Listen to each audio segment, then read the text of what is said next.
Hello everyone, আসসালামু আলাইকুম। Welcome back to my channel. কেমন আছো তোমরা সবাই? আশা করি সবাই খুব ভালো আছো। আমিও আলহামদুলিল্লাহ অনেক ভালো আছি। আজকে তোমাদের সঙ্গে একটি 1 পাউন্ডের চকলেট কেক ডেকোরেশন শেয়ার করব। তো প্রথমেই আমি কেকটিকে কেটে নিয়েছি 3টি ভাগে।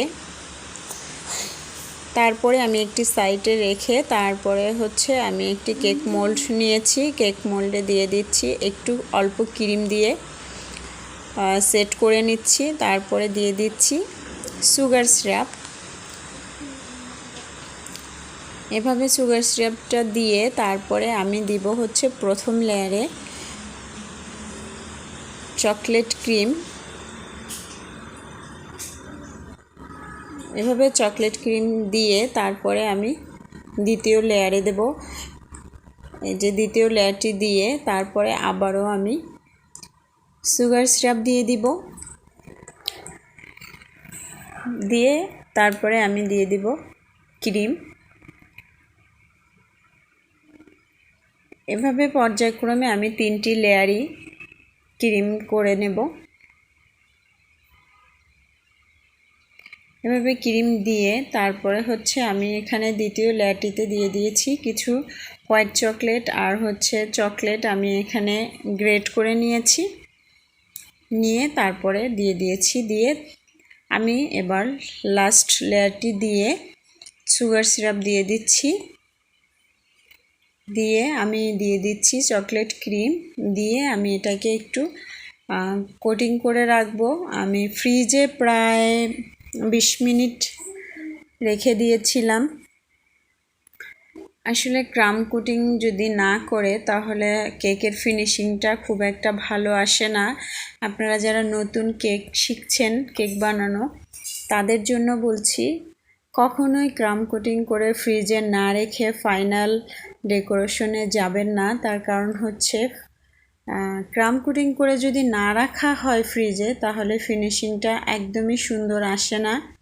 তো সেজন্য সবাইকে বলছি একটু ভালো করে এভাবে ক্রাম কোটিং করে তারপরে ফ্রিজে রেখে তারপরে ফাইনাল ডেকোরেশনে চলে আসবেন। তো এই যে দেখুন আমি ফাইনাল ডেকোরেশনটি করছি। আসলে ভিডিও স্ক্রিনে দেখা যায় যে আমাদের ফিনিশিংটা খুব তাড়াতাড়ি হয়ে গেছে।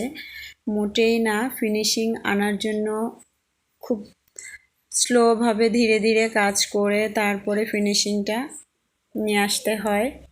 আসলে ভিডিও স্বল্পতার কারণে আমরা ভিডিওটাকে একটু স্পিড করে দেই, যার জন্য দেখানো হয় যে খুব স্বল্প সময়ের মধ্যেই আমাদের ফিনিশিং খুব ভালো হয়ে যায়।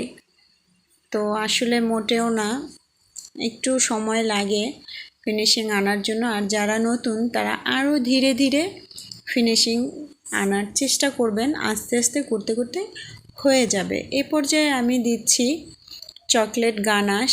এখানে আমি কিছু ডার্ক চকলেট আর সাথে হোয়াইট চকলেট আর হুইপড ক্রিম দিয়ে আমি চকলেট গানাশ রেডি করে নিয়েছি। এ পর্যায়ে আমি দুটো গোলাপ বানিয়ে নিচ্ছি। এই যে দেখুন দুটো গোলাপ বসিয়ে দিয়েছি। এরপরে আমি স্টার নজেল দিয়ে কিছু ছোট ছোট ফুল দিয়ে দিয়েছি। তারপরে দিয়েছি গ্রেট করা যে চকলেটগুলো ছিল সেগুলো একটা সাইডে দিয়ে দিয়েছি। তারপরে দিচ্ছি একদম নিচের যে বর্ডার লাইন, আমি বর্ডার লাইনটাকেও চকলেট গ্রেট দিয়ে আমি বর্ডার করে নিচ্ছি। আমি চকলেটগুলোকে গ্রেট করে নিয়েছি। চকলেটগুলো একটু ঘন্টাখানিক আগে বা আধা ঘন্টা আগে ফ্রিজ থেকে যদি ডিপ ফ্রিজ থেকে নামিয়ে রাখেন তাহলে গ্রেট করতে একদমই সুবিধে হবে। আর না হলে একটু কষ্ট হবে, কিন্তু করা যাবে। তো একটু যদি নামিয়ে রাখেন অবশ্যই ভালো হবে। তো এই দেখুন আমার ফাইনাল লুকে চলে এসেছে। আমার এই কাজটি করতে খুবই ভালো লাগে, ভীষণ পছন্দের। একদম শেষের দিকে কিছু সুগার বল এগুলো ছিল, দিয়ে দিলাম। তো এভাবেই আমার কেকের ফাইনাল লুকটি শেষ করছি। হয়ে গেছে অলমোস্ট।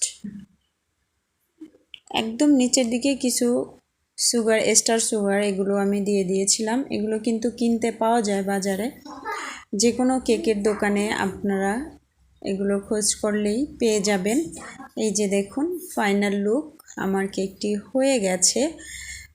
এতক্ষণ সবাই ধৈর্য ধরে আমার ভিডিওটি দেখেছেন, তার জন্য সবাইকে অসংখ্য ধন্যবাদ। সবাই ভালো থাকবেন। আল্লাহ হাফেজ। আবারও দেখা হবে অন্য কখনো অন্য কোনো কেকের ভিডিও নিয়ে। আল্লাহ হাফেজ।